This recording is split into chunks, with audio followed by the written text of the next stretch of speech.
TikToker गट्टू. बाबा गट्टूला हाक मारतात. गट्टू इकडे ये. गट्टू येतो. काय झालं बाबा? माझ्या मोबाईल मध्ये टिकटॉक तू इन्स्टॉल केलंस? इतक्यात चिंकी येते आणि बाबांना म्हणते, हो बाबा, दादा टिकटॉक वर व्हिडिओ अपलोड करतो. त्याचे तर 2 मिलियन फॉलोअर्स देखील आहेत. सॉरी बाबा, मी तुम्हाला ही गोष्ट सांगितली नाही. मला वाटलं तुम्ही रागवाल. अरे याच्यामध्ये सॉरीची काही गोष्ट नाही. आपल्या कलेचं प्रदर्शन करणं काही वाईट गोष्ट नसते. फक्त ही गोष्ट मला सांगायला पाहिजे होती. जाऊ दे, जरा दाखव कोणते व्हिडिओज बनवतोस तू ते. तुम्हाला खरंच बघायचे आहेत तर मग तुम्ही मोबाईल पकडा, मी ऍक्ट करतो. बाबा टिकटॉक सुरू करतात आणि गट्टूचा व्हिडिओ शूट करतात. जॉनी जॉनी येस पापा, ईटिंग शुगर नो पापा. अशा प्रकारे गट्टू व्हिडिओ बनवत जातो. आता हा व्हिडिओ एडिट करतो आणि अपलोड करतो. मग बघा कमाल. गट्टू व्हिडिओ एडिट करून अपलोड करतो. बघा बाबा, व्हिडिओ अपलोड होताच लाईक्स आणि कमेंट्स येणं सुरू पण झालं. 1 मिनिटामध्ये 450 व्ह्यूज आले आहेत. संध्याकाळपर्यंत 1-1.5 लाख व्ह्यूज येतीलच.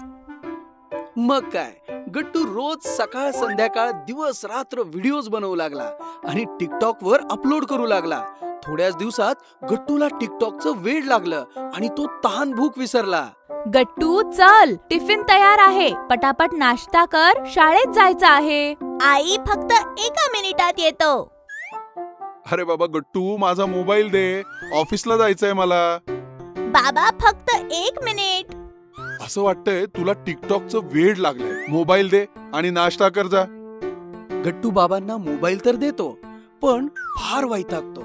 गट्टू शाळेत येतो. वर्गात शिक्षक शिकवत होते, परंतु त्याचं लक्ष दुसरीकडेच होतं. तेव्हा त्याचा मित्र हरी दबक्या आवाजात विचारतो, काय झालं गट्टू? अरे माझे फॉलोअर्स तर खूप वाढले आहेत, पण माझे व्ह्यूजच वाढत नाहीयेत. काल तर फक्त 50,000च व्ह्यूज होते. टिकटॉक वर पोएम्सचे व्हिडिओज टाकशील तर कसले व्ह्यूज वाढतील? माझ्यासारखे सिनेमाचे डायलॉग टाकायला सुरुवात कर. माझे तर 2-2 मिलियन व्ह्यूज येतात. काय सांगतोयस यार, मला पण तेच केलं पाहिजे. शिक्षक गट्टू आणि हरी यांना बोलताना बघतात आणि दोघांना वर्गातून हकलून देतात. Oh TikTokers, out of my class. Gattu आणि हरी वर्गाच्या बाहेर जातात. रात्री जेवण जेवताना बाबा विचारतात, हा गट्टू कुठे आहे? तो व्हिडिओ बनवतो आहे. जेवत पण नाही आणि अभ्यास पण करत नाही. बाबा, आज तर दादाला शिक्षकांनी वर्गाच्या बाहेर काढलं. वर्गात पण ते फक्त टिकटॉकच्याच गोष्टी करतात. थांब, मी जाऊन बघतो. गट्टू सिनेमाचा डायलॉग शूट करत होता. मैं तुम्हें भूल जाऊं ये हो नहीं सकता, और तुम मुझे भूल जाओ ये मैं होने नहीं दूंगा. तेवढ्यात बाबा येतात. गट्टू चल जेवूया. फक्त 1 मिनिट बाबा. ऐकलंस का मी काय बोलतोय ते? गट्टू बाबांच्या बोलण्यावर जेवायला येतो. दुसऱ्या दिवशी रविवार होता. गट्टू विचार करतो, आज तर सुट्टी आहे. आज कमीत कमी 4 व्हिडिओ बनवीन. आता तर व्ह्यूज पण वाढले आहेत. गट्टू चार्जिंगला लावलेला बाबांचा मोबाईल उचलतो आणि टिकटॉक उघडतो, परंतु टिकटॉक उघडत नाही. अरे हे काय झालं? बाबांनी माझं अकाउंट डिलीट तर नाही ना केलं? गट्टू हॉलमध्ये येऊन बाबांना विचारतो, बाबा, तुम्ही माझं टिकटॉकचं अकाउंट डिलीट केलं का? फक्त तुझंच नाही तर करोडो भारतीयांचं अकाउंट डिलीट झालंय आज. हे काय बोलताय तुम्ही? तू बातम्या नाही बघितल्यास? सरकारने टिकटॉक आणि खूप सारी चीनी ऍप्स बंद केली आहेत. चला, चांगलंच झालं. जीव भांड्यात पडला. सरकारने हे का केलं? माझे 8 मिलियन फॉलोअर झाले होते. व्ह्यूज सुद्धा खूप वाढले होते. आता टिकटॉक शिवाय मी काय करू? कसा जगू? गट्टू, वेड्यासारखं नको वागूस. कलाकार कोणत्याही माध्यमाचा गुलाम नाही बनला पाहिजे. तू चांगला कलाकार आहेस हे मी जाणलंय, पण तू टिकटॉकचा गुलाम नको बनूस. फक्त व्ह्यूज आणि लाईक साठी तुझी कला सीमित नको ठेवूस, नाहीतर तू कधीही मोठा कलाकार बनू शकणार नाहीस. तर मग मी काय करू बाबा? हे वय अभ्यास करायचंय. आता अभ्यासावर लक्ष दे. शाळेमध्ये जी स्पर्धा होते तिथे आपल्या कलेचं प्रदर्शन कर. तिथे तुला सच्चे दर्शक आणि फॉलोअर्स मिळतील. टिकटॉक तर फक्त मायाजाल आहे. मला माफ करा बाबा, मी तुमचं बोलणं समजलो आहे. आता मी खूप मेहनत करीन आणि मोठा कलाकार बनीन. माझ्या सच्च्या दर्शकांपर्यंत आणि फॉलोअर्स पर्यंत पोहोचायचा रस्ता स्वतः निर्माण करीन. आणि अशा प्रकारे टिकटॉकर गट्टूचं टिकटॉकचं भूत उतरतं. लाल रंगाची गाडी.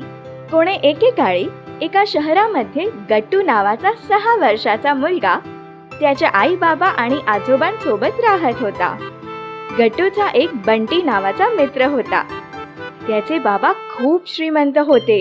ते नेहमी बंटीला नवनवीन खेळणी आणून द्यायचे. परंतु गट्टूचे आई वडील खूप गरीब होते. त्यांच्याकडे इतके पैसे नव्हते की ते गट्टूला रोज नवनवीन खेळणी घेऊन येऊ शकतील. म्हणून गट्टूच्या जवळ केवळ एकच जुनाट खेळण्यातील गाडी होती. एके दिवशी गट्टू शाळेमधून परत येत होता. तेवढ्यात त्याला त्याच्या घराच्या जवळ एक खूप सुंदर लाल रंगाची खेळण्यातील गाडी पडलेली दिसली. गाडी बघून त्याने विचार केला, अरे एवढी सुंदर गाडी, ही गाडी कोणाची आहे? तो गाडीजवळ गेला आणि त्याने गाडी उचलली. मग त्याने इकडे तिकडे पाहिले तर त्याला कोणीही दिसले नाही. इथे तर कोणीही नाहीये.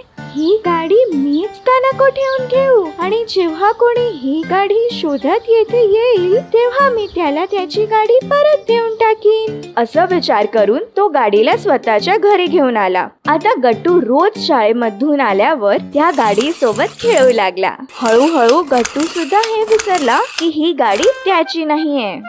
असेच बरेच दिवस निघून गेले आणि एके दिवशी गट्टू त्याच्या घराच्या बाहेर बसला होता.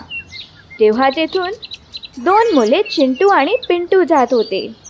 तुला माहित आहे पिंटू, माझे बाबा माझ्यासाठी एक लाल रंगाची खूप मस्त गाडी घेऊन आले होते, पण माहित नाही ती माझ्याकडून कुठे हरवली. हरवली?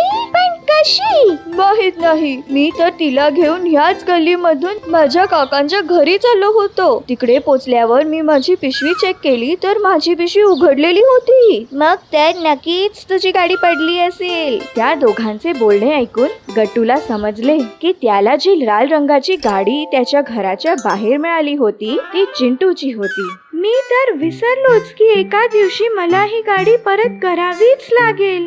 मग त्याने दुःखी मनाने गाडी उचलली आणि तिला घेऊन चिंटूच्या घराकडे चालू लागला. चिंटूच्या घराजवळ पोचल्यावर त्याने बघितले की चिंटू त्याच्या घराबाहेर बसून बऱ्याच खेळण्यासोबत खेळत आहे. हे बघून तो बोलला, अरे ह्या चिंटूकडे तर इतक्या मस्त मस्त गाड्या आहेत आणि माझ्याकडे केवळ एकच गाडी आहे आणि ती पण इतकी जुनी. जर मी ह्याला ही लाल गाडी दिली नाही तरीही ह्याला काहीही फरक पडणार नाही, म्हणून ही लाल गाडी मीच ठेवून घेतो. असा विचार करून तो त्या गाडीला परत त्याच्या घरी घेऊन आला. त्याच दिवशी संध्याकाळी त्याचे आजोबा नेहमीप्रमाणे त्याच्याकडून शाळेचा होमवर्क करून घेत होते. हाव करणे वाईट आहे. गट्टू, तुला माहिती आहे का हाव काय असते? नाही आजोबा. हाव म्हणजे कोण्या दुसऱ्याच्या गोष्टीला आपली गोष्ट समजणे. पण आजोबा, जर आपल्याला एखादी गोष्ट आवडली आणि आपल्याला वाटत असेल की ती गोष्ट आपली व्हावी तर त्यामध्ये वाईट काय आहे? वाईट ती गोष्ट मिळवण्याचा मार्ग असते. ते कसे काय? ते असे की सगळ्यात आधी आपल्याला मनामध्ये हाव सुटते, मग ती हाव पूर्ण करण्यासाठी आपण वाईट मार्गांचा अवलंब करतो, जसे की चोरी, आणि मग त्या लहानशा हवेमुळे आपण चोर बनतो.